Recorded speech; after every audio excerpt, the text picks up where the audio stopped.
দেশের রাজনৈতিক অর্থনৈতিক স্থিতিশীলতা ফিরিয়ে আনার স্বার্থে ডিসেম্বরের মধ্যে জাতীয় নির্বাচন দেওয়ার দাবি জানিয়েছেন জাপান বিএনপি নেতারা। দলের প্রতিষ্ঠাতা সাবেক রাষ্ট্রপতি জিয়াউর রহমানের মৃত্যুবার্ষিকী উপলক্ষে টোকিওর স্থানীয় একটি কনভেনশন সেন্টারে জাপান বিএনপি আয়োজিত দোয়া মাহফিল ও আলোচনা সভায় নেতারা এ দাবি জানান। এ সময় জাপান বিএনপির সভাপতি মীর রেজাউল করিম রেজার সভাপতিত্বে আলোচনা সভায় দলের সাধারণ সম্পাদক মনি এমদাদ অন্যান্যের মধ্যে বক্তব্য রাখেন।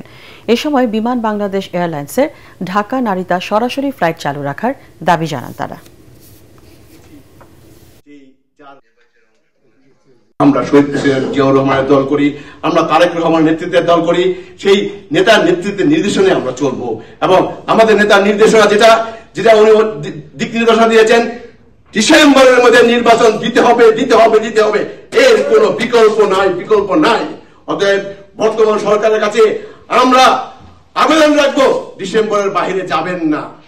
ডক্টর ইউনূসকে, এই সরকারকে আমরা বলে দিতে চাই, আপনারা যে ফাঁদে পা দিয়েছেন, আপনাদের এই ক্যাবিনেটের ভিতরে যেভাবে রয়্যাল এজেন্ট এবং বাংলাদেশের সুবিধাভোগীদের যেভাবে ঢুকিয়েছেন, তারা আপনাকে বিপদে ফেলার জন্য বাংলাদেশ সেনাবাহিনীকে এবং বাংলাদেশ তথা এশিয়ার সবচেয়ে জনপ্রিয় দল, বৃহত্তর দল বিএনপিকে আপনার বিপক্ষে দাঁড় করিয়ে দিয়েছেন।